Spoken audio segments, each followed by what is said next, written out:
That was great.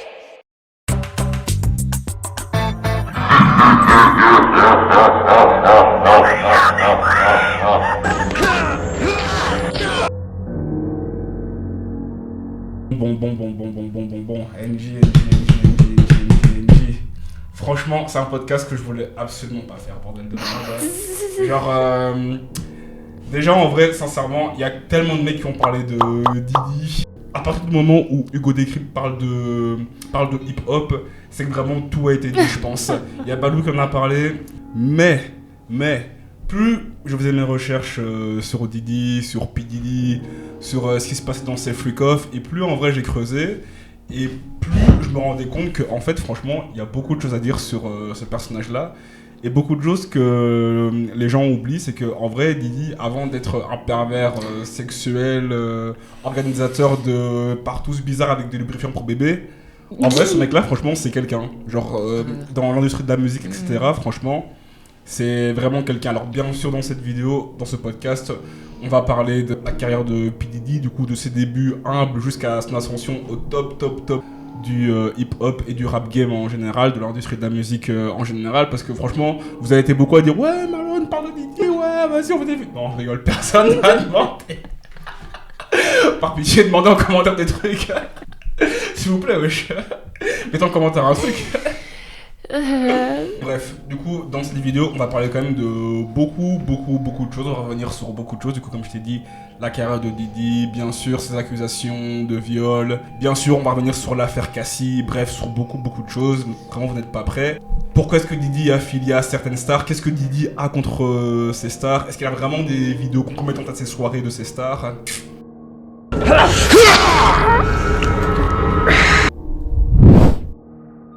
Sean John Combs est né à Harlem, à New York, dans les années 70, qui était un quartier emblématique de New York, riche en culture, en histoire et en lutte sociale. Pour un Afro-Américain né dans cette période, Harlem représentait à la fois un lieu de fierté et de défi. Les années 70 ont vu l'émergence de mouvements artistiques et culturels importants, notamment le jazz, le funk, le soul. Des artistes comme Aretha Franklin et des groupes de funk comme Earth, Wind and Fire, avec la musique là.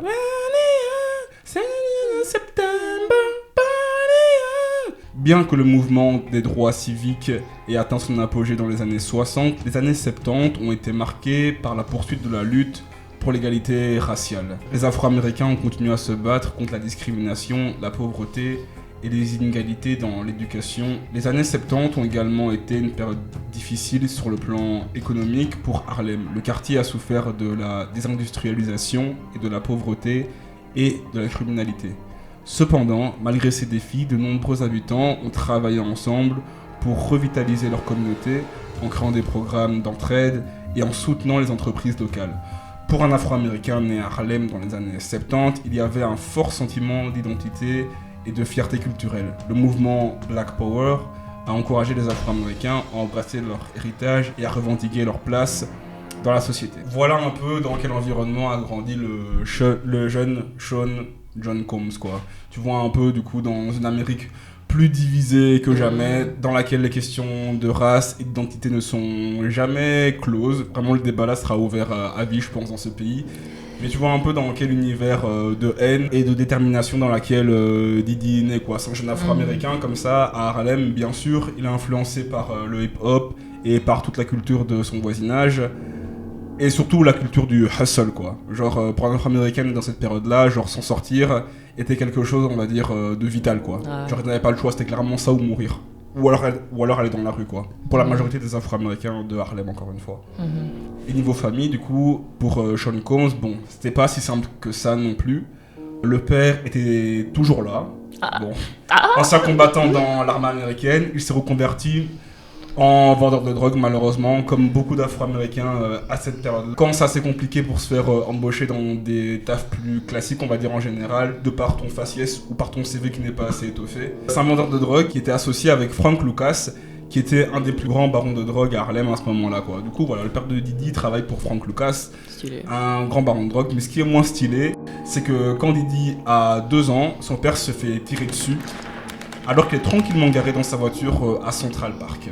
Voilà, il se fait tirer dessus après Précisément, je t'avoue, on sait pas trop pourquoi. Mais bon, sûrement, vu qu'il traînait avec Frank Lucas avait beaucoup de hops. Et le père de Didi était quand même quelqu'un d'assez influent, quoi. Mais du coup, dans le monde de la drogue. il est... Ah, il est mort. Ah. Ouais, il est mort. Quand Didi a 2 ans, son père se fait shooter. Super. Du coup, en gros, Didi va grandir entouré de sa mère et de sa grande sœur, quoi. C'est vraiment elles qui vont élever le jeune Didi en partie. Parce qu'à côté de ça, Didi, bien sûr, il sera un peu influencé par les copains, etc. Ouais. De la rue ou à l'école, mais bon, voilà. Élevé par des femmes. Hein. Et c'est à cette époque que le jeune Sean Combs va être grandement imprégné de l'univers de la rue et du hip-hop en général. Les affaires de gang, les meurtres, le racisme, etc.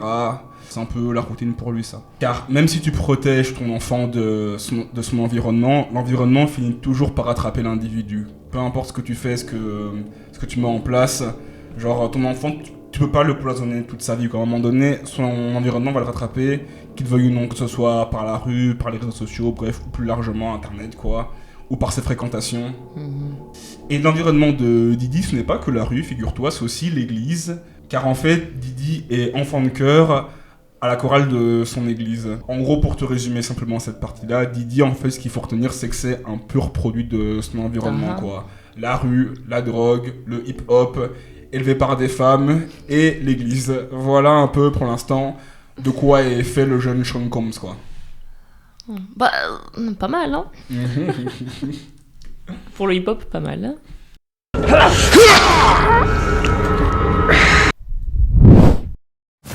On est dans les années 70 à Harlem et le jeune Combs est littéralement immergé dans la musique. Il a grandi à New York où il exposait à divers genres musicaux. Comme le hip-hop, le R&B et la music soul. La funk avec des groupes comme Earth, Wind and Fire, avec la musique encore une fois, September, je la remets. Say do you remember dancing in September. Bien que le hip-hop ait vraiment explosé dans les années 80, ses racines se trouvent à Harlem et dans d'autres quartiers de New York avec des pionniers comme DJ Kool Herc. En 1987, le jeune Sean Combs a 18 ans et il est temps d'aller à l'université et Didi décide de fréquenter l'université de Howard. Il faut savoir que l'université de Howard est composée à 80% d'Afro-Américains. Ou 70%, mais c'est la même chose, voilà. Bref, ça pour dire que c'est majoritairement fréquenté par des Afro-Américains. Et Howard se situe bien sûr à Washington DC. Du coup, voilà, Didi, il est à l'université maintenant, il est frais, il arrive comme ça. Il a fait ses contacts dans la rue, parce que oui, il faut savoir que Didi, en fait, c'est quelqu'un de très sociable. Genre, c'est quelqu'un qui n'a... Bon, au début, bien sûr, il était timide comme tout le monde, etc. Mais bon, à force de traîner avec les grands dans la rue, etc., genre, Didi va développer une intelligence sociale assez intéressante et assez hors du commun pour quelqu'un de son âge, quoi. Genre, pour te dire, à Howard, Didi était vraiment un mec très populaire et très cool. Genre, il était connu pour organiser souvent des fêtes. Et je parle pas de tes fêtes avec 20 personnes, quoi, ou tes 15 personnes. Non. Lui, c'est des fêtes avec genre 1000 personnes facilement. Et à chaque fois, c'était Didi qui organisait tout ça, qui ramenait tout le monde. Il voulait vraiment, genre, il faisait en sorte que tout le monde se sente bien. Et en gros, en faisant ses fêtes et tout ça, Didi, en fait, tout doucement, mine de rien, il crée ses premières connexions dans l'industrie de la musique, quoi. Genre, souvent, tu connais les fêtes, comment ça se passe. Tu invites un tel qui est un pote de un tel qui est un pote de un tel. Et en fait, ces potes en question, souvent, pour Didi, c'est des gens qui travaillent déjà dans l'industrie de la musique, tu vois. Puis bon, Didi a ses fêtes, bien sûr, il se fait remarquer, etc. Donc voilà. C'est compliqué de passer à côté de ce mec-là. Et en plus de ça, genre Didi, ok, il fait ses fêtes, mais malgré tout ce qu'il faisait à côté, du coup, bon, il organisait ses fêtes, etc. Il jouait aussi dans l'équipe de foot du lycée. Ah ouais. Et c'est d'ailleurs là qu'il a eu son surnom de Puff Daddy. De base, son surnom venait du fait que, genre, Didi, quand il perdait ses matchs de foot US, Didi, à chaque fois, il soufflait, il puffait en mode... Du coup, ça vient de Hush and Puff. Hush and Puff, qui signifie, du coup, inhaler, souffler, quoi. Bref, c'est vraiment Didi, genre, à chaque fois, c'était un mauvais perdant, etc. Du coup, à force, ses coéquipiers l'ont appelé comme ça, quoi. Mais voilà. Ça pour te montrer, quand même, que Didi... C'est quand même depuis toujours quelqu'un d'assez populaire, de très mauvais perdant, qui aime la gagne, etc. Et quand même d'assez très charismatique, quoi. Son entourage le décrit comme étant quelqu'un de assez charismatique. Il a cette facilité aussi à rassembler les gens. Là, on est dans les années 90 et Didi commence sa carrière en tant que stagiaire chez Uptown Records. Donc Didi, là, à ce moment-là, il est plus à l'université. Didi a quitté l'université en deuxième année, en 1989. Il a fait ça pour épouser sa carrière musicale et tenter sa chance. Et nique sa mère, on est jeune. À ce moment-là, Uptown Records a seulement 4 ans. Et en fait, Didi, à ce moment-là, il va quand même jouer un élément clé dans le développement du hip-hop, du R&B dans les années 90, quoi. Il va notamment produire des artistes comme Mary J. Blige et surtout Notorious Nigga Big. À ses débuts, c'est lui qui va un peu aider à trouver une nouvelle stratégie de vente pour les artistes. C'est lui qui va travailler avec les artistes pour développer leurs personnages, leur musique.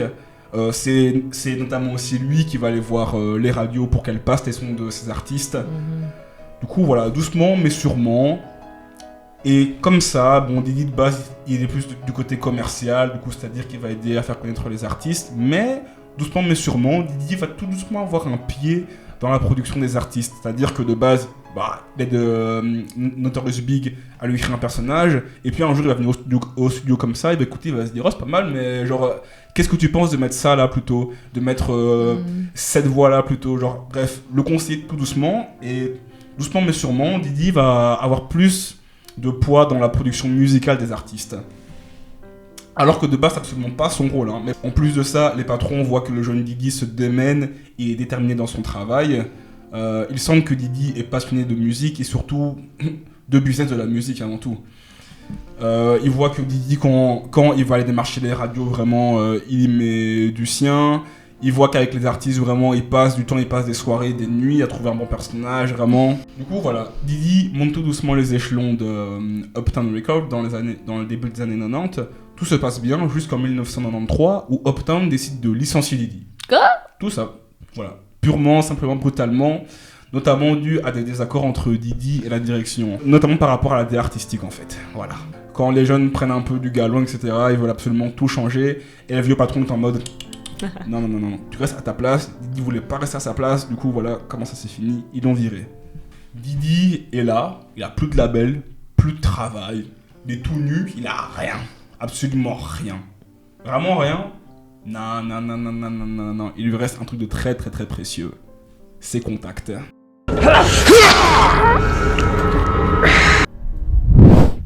On est en 1993 et Didi n'a plus de travail.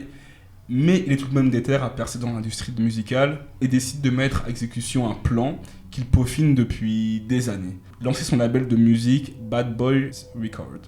Après toutes ces années à travailler en bas de l'échelle de l'industrie musicale, ce temps a permis à Didi d'observer et d'apprendre comment marche un label, d'apprendre les câblages, les rouages, les ficelles du métier, quoi. Et en apprenant durant toutes ces années, Didi a appris un truc, c'est que ces patrons de label, en fait, ils sont pas plus malins que Didi. Juste, ce qu'ils ont en plus que lui, c'est les contacts, c'est tout. Mais sinon, Didi peut très bien le faire et il se dit, je vais le faire.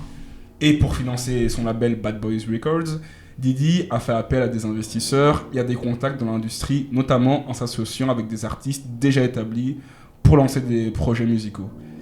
Du coup, Didi a utilisé ses économies personnelles ainsi que des avances qu'il avait obtenues grâce à son travail du coup, chez Uptown Records. Et cette combinaison d'efforts a permis à Didi du coup, de lancer son label et de signer des artistes influents comme Notorious Big, ce qui a propulsé sa carrière, quoi.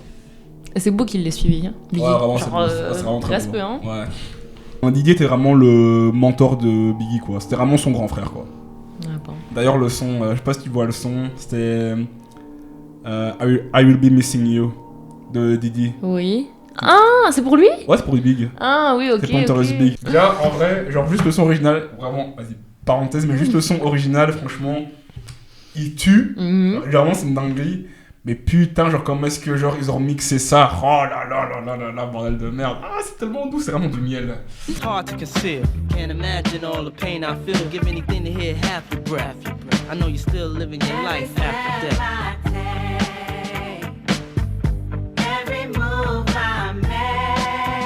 D'autres succès notables comme ceux de Mary J. Blige et de groupes comme Jodeci ont également contribué à établir Bad Boys comme un acteur majeur de l'industrie musicale durant les années 90. La combinaison d'artistes talentueux et de stratégies de marketing efficaces a permis au label de se faire un nom assez rapidement quand même. Fin 90, et à cette époque, Didi est extrêmement influent dans l'industrie musicale.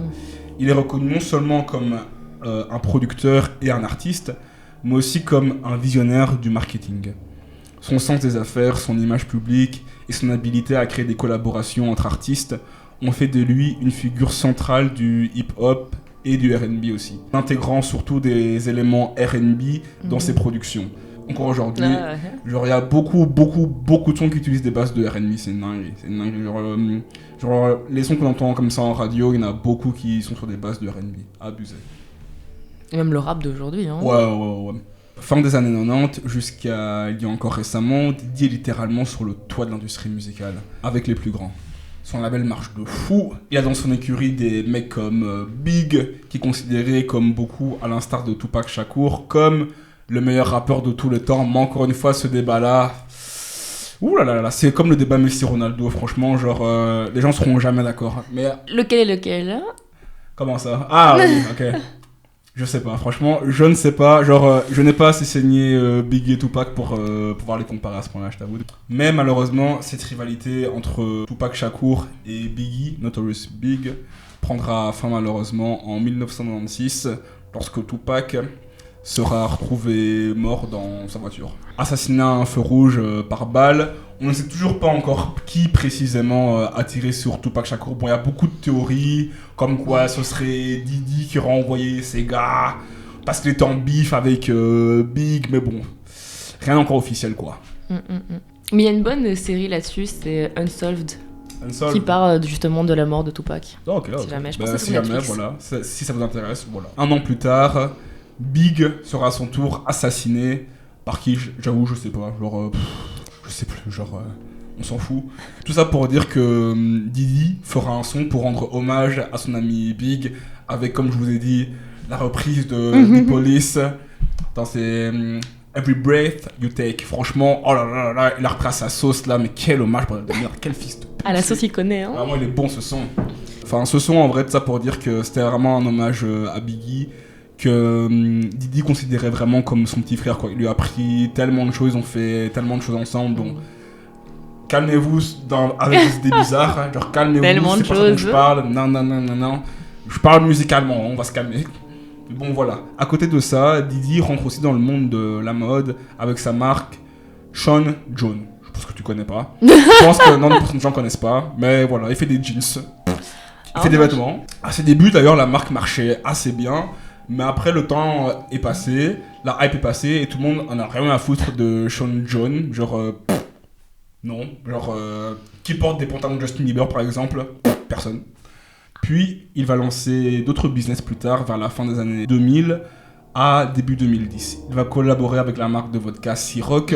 Je pense que tous vos darons ont une vodka Ciroc chez eux. Surtout si vous êtes africain, c'est quasiment sûr. Je n'ai 5 chez moi, je pense. Après, peut-être que mes darons sont alcooliques, je sais pas. Ah, on en reparlera. On en reparlera off. Ouais. Bref, Diddy, en vrai, il a quand même sa main dans beaucoup de choses, pas dans les fesses, à ce qu'on voit. Et ça lui réussit plutôt bien. Bon, il y a des choses qui marchent un peu moins bien que d'autres, mais c'est juste du business, quoi. Mais sinon, en soi, genre Diddy, encore une fois, ça peut continuer comme ça, monter, que ce soit dans la musique, dans les affaires, dans la mode, dans la boisson, tout monte. Bref, vous l'aurez compris, Diddy a vraiment ses couilles sur le monde à ce moment-là. Mais à quoi tout cela rimerait sans amour, NJ? Je te pose la question. À quoi cela rimerait? Comment, enfin, si tu le partages avec personne, hein, tu le vis tout seul, ouais, ok, c'est cool 2 secondes, mais... Je pense qu'il est l'heure de parler de Diddy et Cassie. C'est parti.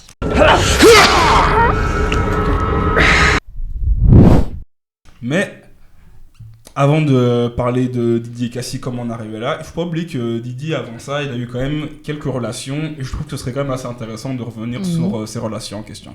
Au début des années 90, Diddy va se mettre en couple, enfin si on peut appeler ça en couple, c'était plus, on va dire, une amie plus, avec affinité, bref. C'est une certaine Missa Hilton, qui est une styliste très connue dans le monde du hip-hop. Et en gros, les deux s'étaient connus avant la fame et tout ça, avant que Diddy perce, même, c'est déjà connu avant, quoi. C'est au moment, en fait, où Diddy travaillait encore chez Uptown Records, du coup, avant qu'il se fasse virer. Et elle, à ce moment-là, était étudiante en mode et en design. Et c'est notamment grâce à Diddy si maintenant elle s'est faite un nom dans l'industrie. En fait, quand Diddy était passé stagiaire chez Uptown Records, c'est lui qui ramenait Missa et qui proposait à ses patrons qu'elle habille ses artistes, genre Mary J. Blige et tout le tintouin, quoi. Sympa. Ouais, c'était lui qui faisait un peu la passe D comme ça, et les patrons, vu qu'en fait, il avait un vrai talent, quoi. Et du coup, de contrat en contrat, il l'a embauché, et bon. Et depuis, elle a scale, et après, elle s'est fait son nom à côté, sans l'aide de Didi. Oh, ça, il a juste mis en lumière là-bas, et elle a percé. Ouais. Pas tout remettre aux hommes, hein. Après, c'est quand même un grand pas, genre, sans Didi, va savoir si elle aurait cette chance, mais bon. On sait pas, hein. Je pense peut-être pas. Plus tard. Ah. Va te faire foutre. Sans dénigrer, mais bon, je pense que c'était quand même un gros coup de pouce de travailler pour des mecs. Oui, bien sûr.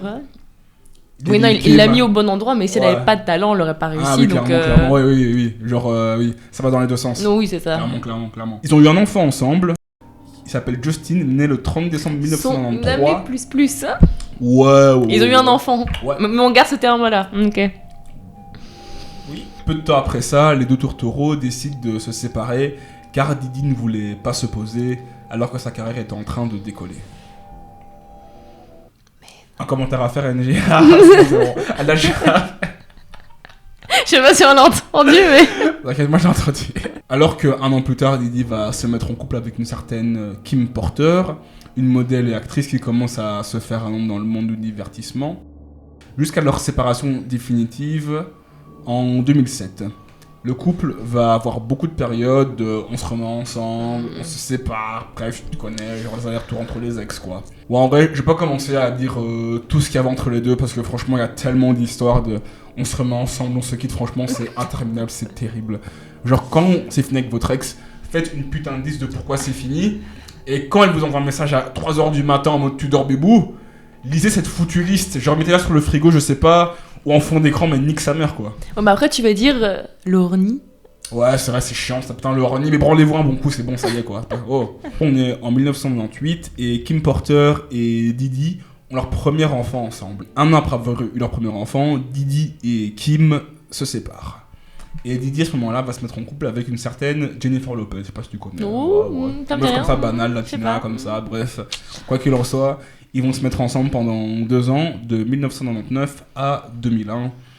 Du coup, avant qu'ils ne se séparent et que Didi se remette encore avec Kim. Ouais, c'est vraiment des va-et-vient. Ouais, c'est horrible. Et en 2006, le couple accueille au monde, du coup Kim et Didi, accueillent 2 jumelles. Cependant, Didi a admis à sa femme qu'il avait mis une femme enceinte 5 mois avant que les jumelles naissent. Et Kim dira à Didi qu'elle est contente qu'il ait enfin avoué ça, mais qu'elle le savait déjà. Ah, merci madame. Du coup, voilà. Pourquoi le reste mais bref. Et en 2007, le couple se sépare définitivement. Didi est sur le toit du monde, on est en 2007, College Dropout est sorti, tout va bien. Didi est en bonne position dans le monde des affaires aussi, avec une carrière musicale florissante et des projets dans le monde de l'entrepreneuriat. Cependant, il naviguait également dans les aspects sombres. Puff Didi et qui est Sean Combs et qui est Sean John Combs se sent un peu seul dans son immense manoir. Et il décide de reprendre contact avec une fille. À cette époque, Didi était un producteur et un artiste bien établi. Il cherchait de nouveaux talents et une certaine Cassie, 19 ans à l'époque, attirait l'attention grâce à sa beauté et son charisme. Lui, à ce moment-là, avait 36 ans. Ce que je suis en train de dire, 19, c'est la limite. Ouais. Mais bon, malheureusement, on peut pas dire grand-chose à partir du moment où est-ce que l'individu est majeur et consentant. Oui, c'est ça. Du coup, il a bien attendu, quoi. Quoi qu'il en soit, Didi et Cassie vont passer de plus en plus de temps ensemble. Donc à la base, c'était assez ambigu entre les deux. Et ce qui de base était un flirt innocent se transformait en sex friend. Après en couple. Une chose en tout cas est sûre, c'est que Didi va incroyablement aider Cassie à se faire connaître musicalement. Et va également offrir une visibilité monstre à Cassie. Je le rappelle, on est en 2007. À ce moment-là, Didi... il est sur le toit du monde, là, ses couilles sur l'industrie musicale. Donc traîner avec Didi, c'est se créer des opportunités de baiser, quoi. Ça. Didi a vraiment joué un rôle clé dans le développement de sa carrière, en la produisant et en l'aidant à se lancer en tant qu'artiste solo. Leur relation personnelle s'est également intensifiée à ce moment-là, créant une dynamique professionnelle et romantique qui a bien sûr attiré l'attention des médias de TMZ, ces fils de chiens. Ils sont toujours là. Toujours la TMZ. Mais leur relation, malgré tout ça, tu vois, ça reste malgré tout assez flou. Genre, est-ce qu'ils sont en couple ou pas? Est-ce qu'ils se moquent de nous? Est-ce que c'est juste pour les médias? Mais genre, ouais. tu vois, vraiment, c'est pas très clair, quoi. Genre, mais ils disent pas officiellement, on est en couple, point. À chaque fois, ils restent un peu vagues, bref. Ils se jouent un peu des médias, quoi. Bah, ils ont raison, hein. De fou. Tu connais un peu Hollywood vite fait, même si t'as jamais été.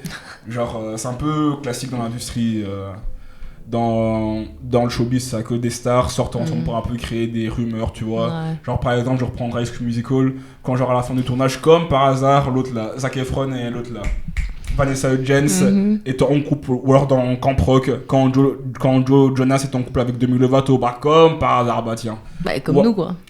Ouais, comme nous. Voilà. Comme par hasard. Franchement, il y a tellement de choses à dire sur la relation de Diddy et Cassie, mais encore une fois, comme avec la relation de Kim Porter et Diddy, bah je peux pas tout en parler parce que sinon, franchement, ça va être tellement long. Déjà, à chaque fois, vous me dites, ah, c'est trop long, putain, bref, de merde.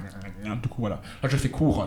Mais en gros, bref, tout ce qu'il y a à retenir, c'est que début de carrière de Cassie en 2007 avec Diddy, bref, ils sortent le son Me and You, Cassie est sous l'aile de Diddy. Et Diddy signe un contrat à Cassie pour 10 ans. Ce qui est énorme. Genre, en général, on signe quoi? Elle est pour peut-être 2 albums, 3 albums, tu vois. Mais 10. En plus, c'est une rookie de fou. Genre, en mode, elle a rien prouvé encore.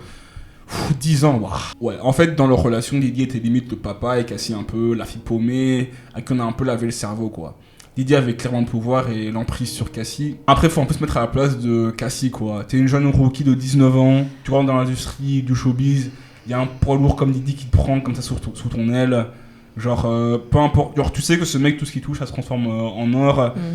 Genre, est-ce que t'es pas un peu tenté de le suivre comme ça en plus? Tu sais pas trop où aller. Genre, tu te dis, je pense, dans tous les cas, bah, si je dois un peu supporter cet homme pendant même quelques mois, voire quelques années, c'est rien comparé à ce que je vais avoir après. Ouais. À voir comment il était avec elle. Hein. Parce que si ça tombe, tu vois, il était. Enfin bon. Il était assez dominant, je t'avoue. Oui, genre, de ce qu'on a pu voir, oui. Genre par exemple, tu vois comment genre Cassie. Enfin, il y a une photo très connue de Cassie où est-ce qu'elle est rasée à la Rihanna sur le côté. Ouais. Mais en gros, c'est Diddy qui a dit à Cassie de faire ça. En mode, elle avait vu Rihanna faire ça, du coup, elle a dit rase tes cheveux. Ouais. Elle l'a fait. Et pour dire à une femme de raser ses cheveux et qu'elle le fasse, l'influence que vous devez avoir sur elle, la pression que vous devez exercer sur elle, ouais, j'étais quand même pas rien. Ouais, mais tu vois, si au début il l'a bien séduite comme il fallait, s'est dit, bah, tout ce qu'il va me dire, c'est bon, c'est pour moi, tu vois. Il sait ce qui est bon pour moi. Ouais. Après, et avoir ses daddy issues. Ouais, je pense que c'est beaucoup de daddy issues aussi, hein, pas se mentir. Bref. En 2018, dans une interview pour le Breakfast Club, Diddy insinue qu'il aimerait commencer une famille avec Cassie. C'est dommage parce qu'en octobre de la même année, Cassie annonce leur séparation. Et quand tu creuses dans la vie du couple, et surtout dans celle de Diddy, tu te demandes, mais comment Cassie a survécu à toutes ces années? En plus de ça, en 2018, c'est l'année où l'ex-femme de Diddy, Kim Porter, est morte, en novembre des suites d'une pneumonie. Elle aura appelé son médecin, se plaignant de douleurs et de perte d'appétit. Ce dernier indique également qu'une infirmière lui a rendu visite à domicile pour lui administrer une solution saline et une infusion de vitamines. Le lendemain, Kim Porter a rappelé son médecin car elle crachait du sang. Toujours d'après le rapport, des bouteilles d'eau, des boissons énergisantes et des médicaments ont été retrouvés à côté du corps de Kim Porter. Selon ses proches, Kim avait la grippe et se plaignait de ne pas se sentir bien la veille de son décès. Les analyses toxicologiques démontrent qu'elle n'avait ni drogue ni alcool dans le sang au moment de son décès, ce qui est très bizarre. Elle aurait été vue pour la dernière fois en vie la veille de son décès à 23h30 après avoir regardé un film en famille. Ce n'est que le lendemain, vers 11h30, que d'autres habitants de la maison située à San Fernando Valley ont trouvé le corps inanimé de Kim Porter avant d'appeler le secours. Dévasté par la mort de son ex-femme, avec qui il a eu 3 enfants, Diddy multiplie les hommages sur son compte Instagram et poste régulièrement des photos de Kim Porter.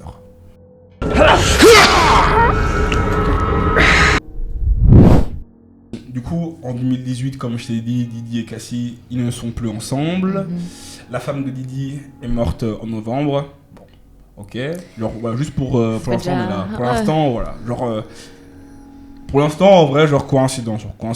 Du coup, après Diddy, Cassie a commencé à fréquenter un certain Alex Fine, un entraîneur personnel en 2019. Du coup, voilà, 2018, ça se passe. En 2019, elle rencontre son petit entraîneur personnel, clin d'œil. Et ils se sont mariés en 2020 et ont eu 2 enfants ensemble. Cassie semble épanouie dans sa nouvelle vie de famille et partage souvent des moments de sa vie avec ses followers sur les réseaux sociaux, Instagram, tout ça, Snap. Bref. Cassie, en fait, avait abandonné tout espoir de percer dans la musique. Genre, elle a fait des singles, des sons par-ci par-là, mais à part le très célèbre Me and You, d'autres sons par-ci par-là. Genre, Cassie n'a jamais réellement marché dans la musique. Et en vrai, ça peut s'expliquer par plusieurs choses, surtout par une grosse chose, son manque de personnalité. Franchement, quand on regarde la musique de Cassie, ça manque d'énergie, ça manque d'identité, ça manque de ce truc, tu vois. Genre, Cassie, en fait, c'est vraiment la light skin belle basique de l'époque, quoi. Genre, franchement, j'ai pas peur de le dire, mais on peut la comparer à une Tyla d'aujourd'hui, à une Tyla. Juste maintenant, les réseaux sociaux, aujourd'hui, sont plus développés. Du coup, Tyla peut plus mettre son corps en avant. Mais si Cassie avant avait des plateformes pour bien se mettre en avant, t'inquiète que ça aurait marché. C'est déjà dans les clips, hein. Ouais. Il la mettait bien en avant. En plus, mais c'est pas suffisant. Bon, Cassie s'est un peu éloignée du devant de la scène, jusqu'à ce que son ex toxique Didi, en 2022, lui rende un hommage lors d'une cérémonie de remise des prix. Soulignant l'impact qu'elle a eu dans sa vie, il exprimait sa gratitude pour le temps ensemble, même si leur relation s'est terminée en 2018. C'est très effrayant, et cette histoire va le devenir encore plus le 16 novembre 2023, jour où Cassie porte plainte contre Sean Combs pour viol. Alors dans un premier temps, Didi va bien sûr essayer d'acheter le silence de Cassie, mais celle-ci va dans un premier temps refuser, car elle a soi-disant décidé de donner de la voix aux femmes, qu'elle ne laissera pas un homme la faire taire comme ça. Hors de question, elle va se battre jusqu'au bout pour les femmes, pour leurs droits, pour leurs paroles. Lendemain, elle et Didi avaient trouvé un accord, et Cassie retire sa plainte. L'argent. Et là, sans savoir, Cassie venait de créer une brèche dans l'industrie musicale. Brèche dans laquelle les médias dont TMZ vont bien sûr s'engouffrer et tout déterrer. Absolument. Mais quand je vous dis tout déterrer, ils vont vraiment aller à la pelleteuse, ces enculés. Ils vont tout déterrer. À défaut de ne jamais avoir été l'artiste qu'elle avait rêvé d'être, elle sera celle qui va faire tomber le rappeur le plus riche du monde. Avec sa plainte, Cassie a donné la force à des dizaines de femmes et hommes qui vont s'exprimer quant aux pratiques sombres de Puff Daddy. Et les médias ainsi que l'opinion publique vont commencer à fouiller dans le passé de Didi et déterrer des choses très sombres. Les plaintes contre Sean Combs vont commencer à pleuvoir. Même les fils de Didi vont être accusés de violence, abus sexuels et de trafic sexuel.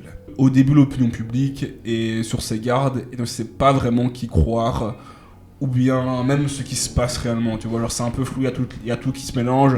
En plus, toi, on déterre des vieux trucs, du coup c'est facile de s'en mêler la pince à ce niveau-là. Mais en attendant, la machine judiciaire et la machine médiatique est lancée, et le moins qu'on peut dire, c'est qu'elle est à régime intensif. Les gens, les médias vont absolument tout déterrer de Didi, pour montrer à quel point Didi est un pervers narcissique, contrôlant, agressif et gay. Il va absolument tout montrer, c'est une dinguerie. Comme par exemple, tu sais très bien, le célèbre audio de Meek Mill où soi-disant il se fait tabasser le fiac par Didi. C'est faux, hein? Ouais, c'est faux, c'est grave faux, mais bon. En vrai, c'est quand même marrant de se dire que c'était vrai, c'est bien drôle. Ou alors, bien sûr, tous les gens qui seront impliqués de loin ou de près avec Didi vont être mis un peu dans le même sac. Genre, encore une fois, je reprends l'exemple de Meek Mill. Mais là, ce mec-là, genre combien de personnes du hip-hop et du rap game ont pas dit que ce mec-là était gay. Et je sais bien que pour le grand public, mais putain, mais c'est les gars, on s'en bat les couilles, putain, bref, merde, ouais, c'est en 2024, on est woke maintenant. Sauf que oui, on est dans le hip-hop, dans le rap game, et l'homosexualité est assez tabou. Bon, même si ça commence doucement à être accepté, dans le hip-hop, ça mettra encore du temps, quoi. Et quelqu'un qui est homosexuel dans le hip-hop, que vous le vouliez ou non, c'est une culture, que vous le vouliez ou non, c'est pas très bien vu. En mode, t'es là, tu parles de gang, de meurtre, tu parles de con, mais à côté de ça, tu te fais tabasser le fiac. Tu vois, alors ça passe pas dans le rap game, dans le hip-hop, ça passe pas. Du coup, bref, il y a plein de vidéos, de photos de Didi, non, en plus des vidéos de Didi qui vont tourner.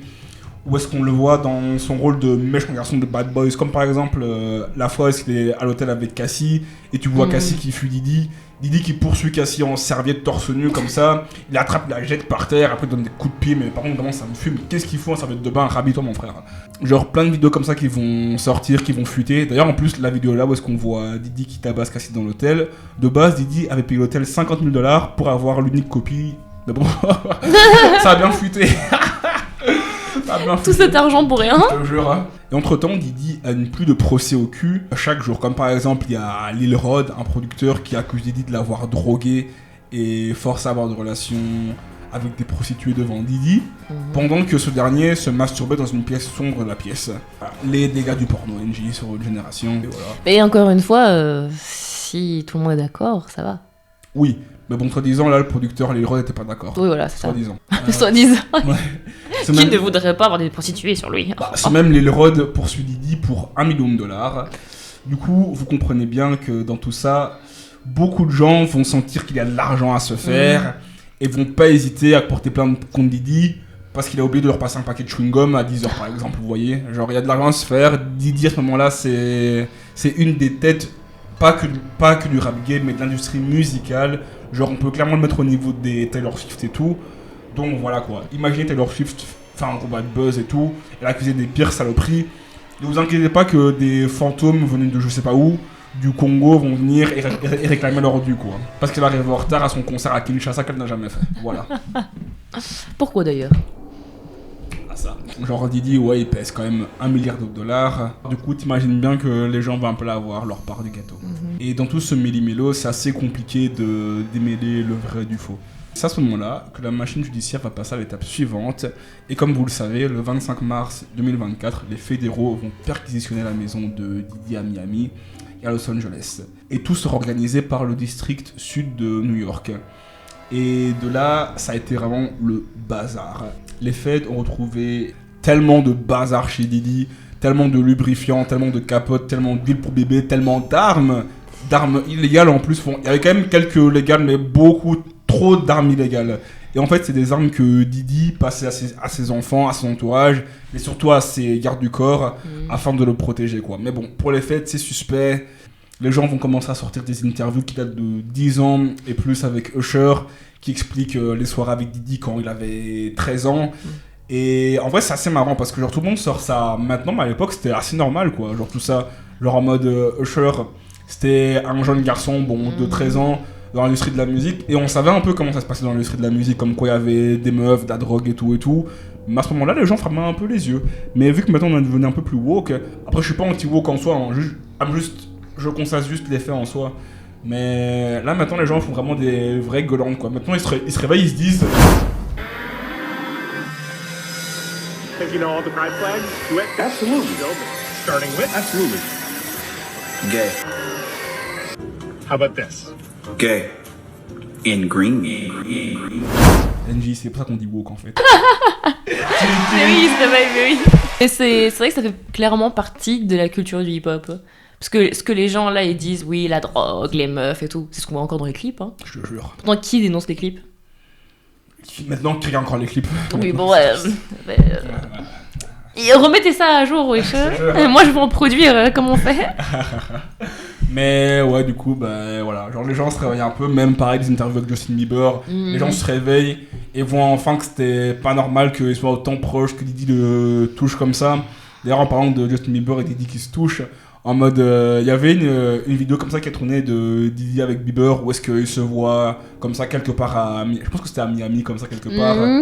Et Didi, bref, il salue Bieber, il touche comme ça le torse, soi-disant, pour vérifier s'il ne porte pas un micro. Ouais. C'était au moment où est-ce que Didi est en cavale là.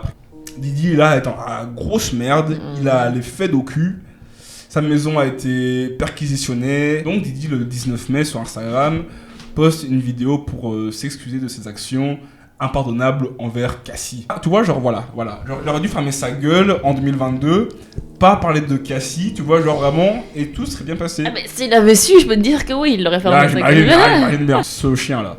Bref, et le 16 septembre 2024, Didi sera arrêté à son hôtel à Manhattan pour trafic sexuel et racket.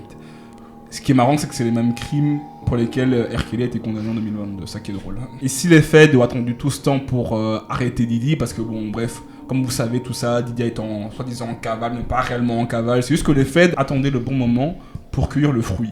Là, le fruit n'était pas encore mûr, il n'y avait pas encore assez de preuves, mais là, maintenant, franchement, s'ils l'ont arrêté comme ça et qu'ils l'ont mis en prison, c'est qu'ils ont les preuves. Et là, franchement, Didi est dans la merde. En fouillant la maison, du coup, les feds ont découvert plusieurs armes illégales. Ils ont aussi découvert les Freak of Supplies. Alors, c'est quoi les Freak of Supplies? Bon.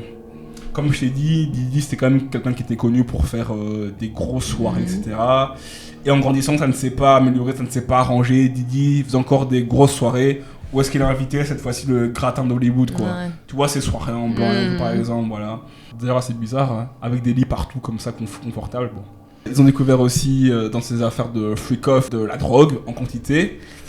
plus que nécessaire. Des mineurs accusent Didi, des hommes accusent Didi, des femmes accusent Didi. Une femme a accusé Didi de l'avoir invité en 2000 à une soirée alors qu'elle avait 13 ans. C'était une after party des VMAs et Didi aurait invité cette jeune fille de 13 ans, quoi. Et à cette soirée, cette femme aurait été violée par Didi et une autre célébrité masculine pendant qu'une célébrité féminine regardait. La fille en question, qui maintenant a bien grandi, du coup, qui a 24 ans en plus, du coup 37 ans, porte plainte contre Didi. Un autre garçon de 17 ans affirme que Didi l'a drogué et violé dans son penthouse à Manhattan en 2022. Donc voilà où est-ce qu'on en a un peu par rapport à Didi. Là pour l'instant actuellement il est en prison. Il sera jugé le 5 mai 2025 et le Sean Combs a pas moins de 130 procès au cul. Du coup bon, ça va être compliqué pour Didi, ça va être très compliqué, mais bon avec ses contacts et l'argent, il y a moyen qu'il s'en sorte. Mais bon, ça commence très mal. Enfin, Didi, du coup, avait fait une offre au juge pour être libéré sous caution. Il avait quand même fait une offre de 50 millions de dollars pour être assigné à résidence avant son procès. Le juge a refusé. Il a dit, c'est mort, tu restes en prison parce qu'il y a trop de risques avec son argent, son influence. Il y a trop de risques que Didi quitte le pays ou alors même qu'il fasse du chantage aux plaignants, quoi, à ceux qui portent plainte contre lui. Donc le juge estime que c'est trop dangereux d'avoir Didi en dehors, donc il le garde bien enfermé dans sa prison new-yorkaise, prison dans laquelle d'ailleurs Didi a fêté son anniversaire avec sa famille par téléphone, prison dans laquelle aussi Didi refuse de manger car il a peur de se faire Epsteiner. Didi est accusé par le procureur d'avoir mis son empire musical au service d'un système violent de trafic à des fins d'exploitation sexuelle. Didi cependant a plaidé non coupable et clame son innocence. Lors de l'audience, la procureure Emily Johnson a prévenu que l'accusation avait encore beaucoup d'éléments d'investigation à exploiter, soulignant que 96 appareils électroniques avaient été saisis en mars et que de nouvelles charges pour l'accusé étaient envisageables. En parallèle de ce procès pénal, le rappeur de 54 ans est aussi poursuivi au civil par plus de 120 victimes, dont 25 mineurs. Voilà un peu pour l'affaire P. Diddy. Bon, en vrai, franchement, j'ai vraiment voulu tout condenser, revenir un peu sur le parcours de l'homme, voir comment il en est arrivé à aussi loin aujourd'hui, etc. Vraiment revenir en bref sur ses relations amoureuses, sur sa relation avec Cassie, voilà quoi. C'est pas un true crime comme d'habitude, mais ça reste un true crime en soi. Genre, je pense d'ailleurs qu'il y a plus de vidéos comme ça dans ce style-là. Parce que déjà ça fait des vues, et en plus ça reste un crime, hein. Du coup je vais bien rester là-dedans, et surtout je kiffe la musique, vraiment je kiffe la musique. Il y a tellement de sujets en rapport avec les crimes, vraiment vous n'êtes pas prêts. Mais voilà pour l'affaire PDNG.